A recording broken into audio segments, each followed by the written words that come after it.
Today we're looking at the state of British politics. Asking, is technology ruining football? Are we too obsessed with our phones? Helen from Hull wants to know, how hot's the planet going to get?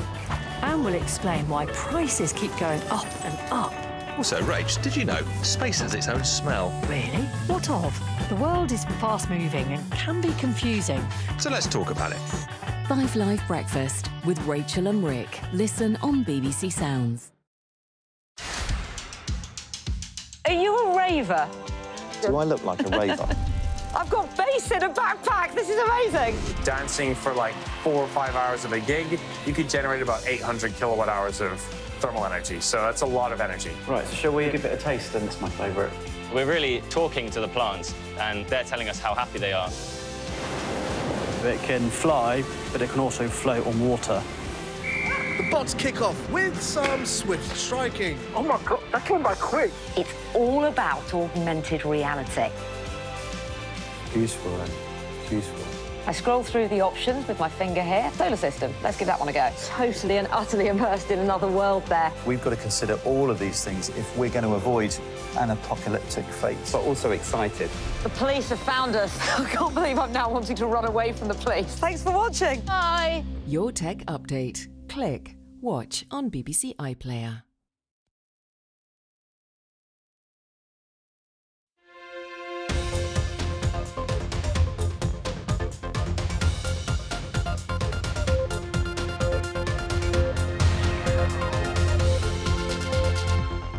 Shareholders of Credit Suisse vent their fury as the chairman says he's truly sorry for taking the bank to the brink of bankruptcy.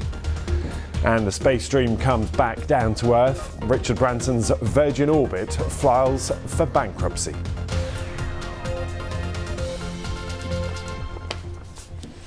Hello, welcome along. This is World Business Report. I'm Ben Thompson. Now we're going to start with that news that shareholders have been venting their anger at Credit Suisse's final AGM in Zurich today. The chairman of the bank has said he is truly sorry for taking the company to the brink of bankruptcy. Credit Suisse, you may know, was taken over last month by its rival UBS in an emergency deal that was backed by the Swiss government. Shareholders were not consulted about that takeover. So let's head straight to Switzerland and speak to our correspondent there, Imogen Folks. And Imogen, it's interesting if you read some of what's come out of this meeting. As we said, the boss there apologising and also said that actually a collapse entirely would have been bad news for the country and therefore this was the least bad option. Well, that's right. It's a blustery day, as you can see here in Switzerland, but there's a tornado of anger blowing through Credit Suisse's annual general meeting. It's true, the top managers, the CEO, the chairman of the board have been publicly eating humble pie. They've said sorry on multiple occasions. They've said it was, as you said, the least bad option. It was this or bankruptcy, and that would have led to a financial crisis, not just here in Switzerland, but right around the world. But the shareholders, one after the other, have been standing up and saying, this is really, really bad. We weren't consulted. We've lost money. One of them got up, very dapper-looking gentleman wearing a red tie. He said, I'm wearing this red tie because you lot, and he pointed to the management, all deserve a red card. Another one got up and said, you know, he aimed his criticism at the Swiss government for forcing through this deal. He said, some of us take longer to choose our smartphones than our government took to basically get rid of a 167-year-old bank, which is part of Swiss history. Yes, and that sort of fills the issue, doesn't it? Switzerland prides itself on being a safe haven, law and order, calmness on financial markets, and this proved that it was anything but. There was something coming out of the blue for shareholders that they didn't like in a country that's known for voting on everything. Yeah, that's absolutely right. They expected to have a vote. They will not get it. They're going to have to accept their Credit Suisse shares, currently valued at, I think, 10% of what they were valued at just a few months ago. Maybe they'll be converted into UBS shares and maybe they will be good. That could help. But I think one of the problems also is this is not the first time. We had UBS back in the financial crisis, 2009, having to have a massive bailout from the Swiss government. Now we have the other big Swiss historic bank, Credit Suisse, basically going under. Now, if you're a middle-class Swiss person, particularly the older generation, you invest some of your money for your old age in stocks. What are the ones you think are safe? The big Swiss banks. So there are a lot of normally very quiet, very calm people, very angry in Zurich today. And I think it really, again, it's another knock to that Swiss image of responsibility, probity, careful with money, because for Credit Suisse to end up like this, they clearly haven't been. Yeah, absolutely. Imogen, it's really good to talk to you, and thanks for following that AGM for us. It looks beautiful there, doesn't it, in Switzerland? Now to something entirely different, because Richard Branson's Virgin Orbit, it has filed for bankruptcy. The satellite launch company failed to secure a long-term funding deal that was needed to help it recover from a January rocket failure. Well, last Thursday, the company, which is based in California, sacked 85% of its staff, leaving just 100 employees to run what was left of the company. So let's speak now to the space writer Nick Spall, who's a fellow at the Royal Astronomical Society. Thank you for being with us. Just talk to me first of all about what went wrong. Well, the if you like, the technical issues are that they had a launch failure back in January. They were trying to launch a horizontal launch rocket launcher out of UK soil. Unfortunately, that rocket satellite group didn't get into orbit. There was a technical failure, a fuel filter. But previously to that, they'd had 4 successful launches. So the company is doing okay. Satellite launching is very hard in its early stages for companies. So it's not surprising they've run into the odd technical glitch. What is obviously disappointing is they can't secure the funding to carry on in their present form. And obviously they'll need a new buyer to take it on. Yes, we know it is notoriously expensive to do this sort of stuff, and I guess a lot of failure is built into how these things work. You've got to try and fail until you find the right thing. Talk to me, though, about whether this is the end of the road. Do we expect that it will live on in a different shape or form?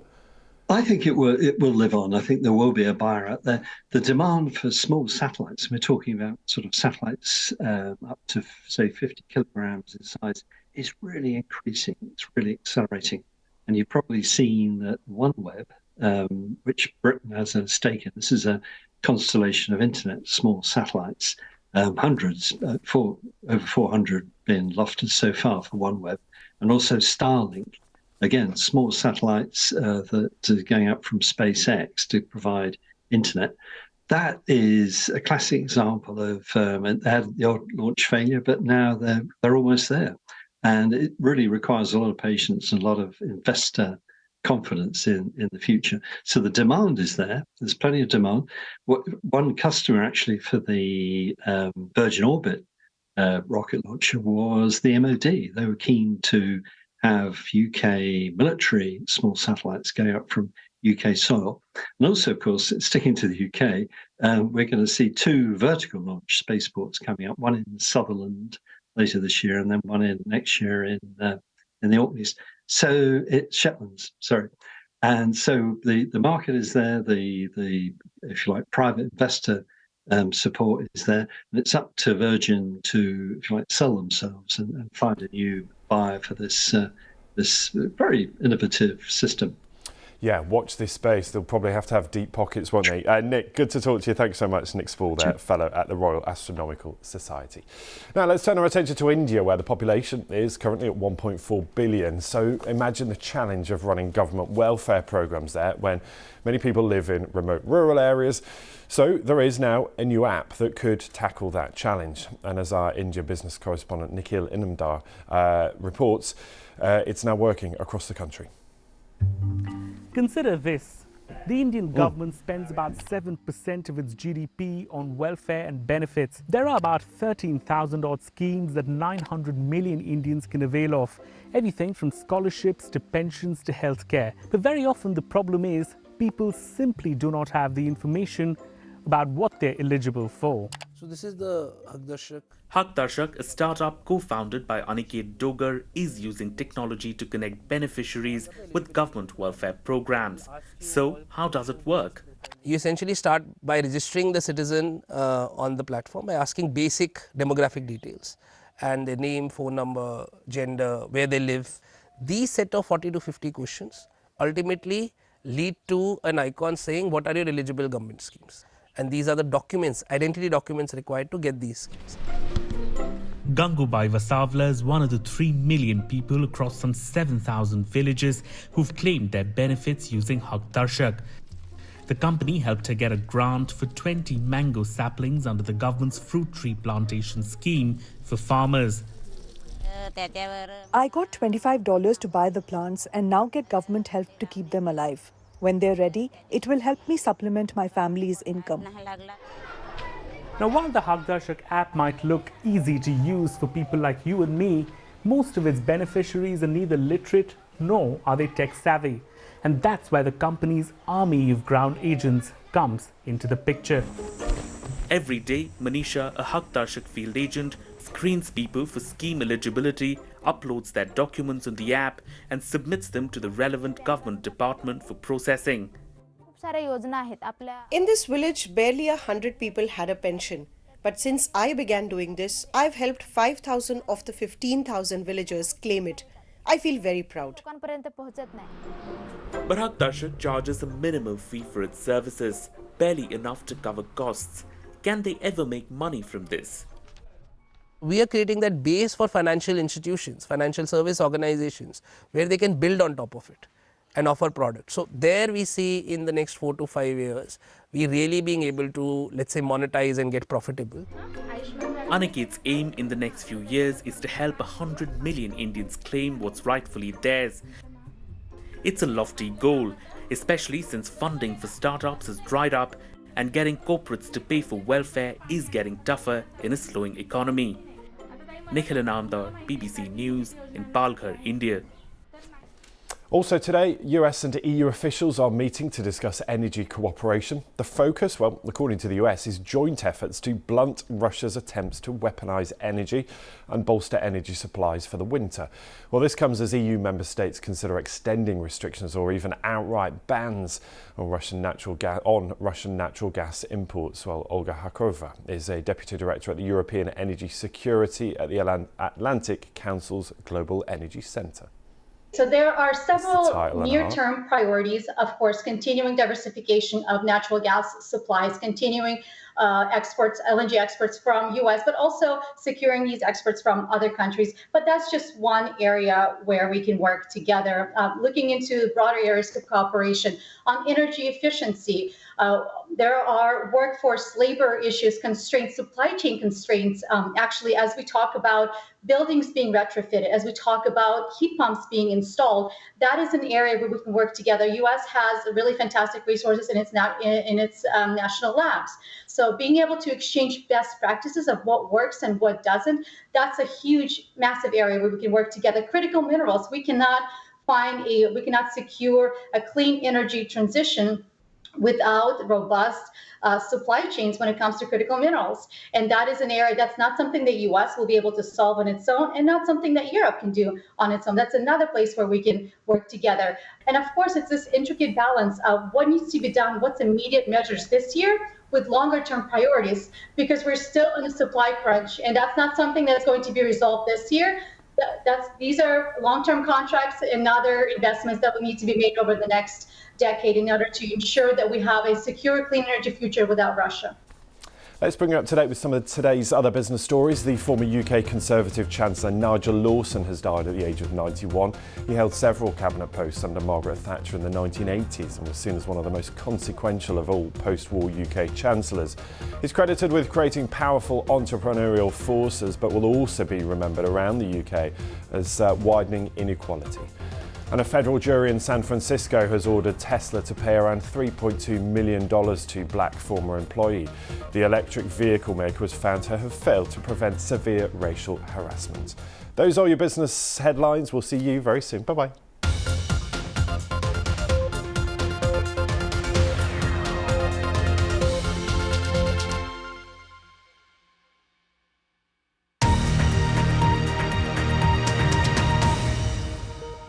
The latest way to improve safety for people out partying in Bath.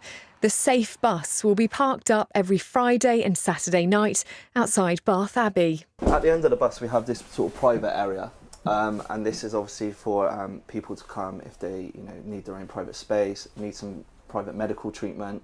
And then we've got kitchen. Yeah, so it's kind of like the kitchen area. We've got everything that you would probably need if you wanted to keep warm and have a nice drink, tea, coffee facilities, water. Underneath here we've got sick bowls, emergency blankets, flip-flops, which I've been told by the night pastors are really popular, spare clothing, phone chargers. There will always be a paramedic, there will be a security marshal in the city with our night marshals, and then it will be a team of volunteers. It will be people who need first aid and who will need the paramedic and that support.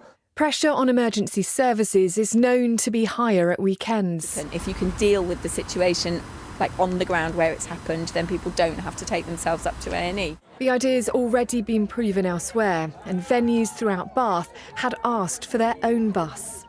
Vulnerable, tipsy, or maybe even lost, this bus is one that will always have a seat for you.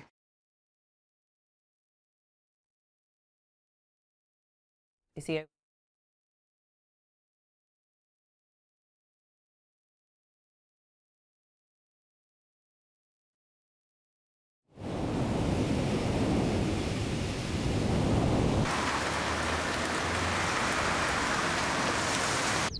When the weather can't make up its mind, we can help you make up yours.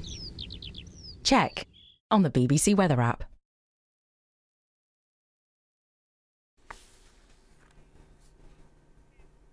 You're live with BBC News. Now time for a sports update from the BBC Sports Centre with Chetan. Hi Chetan.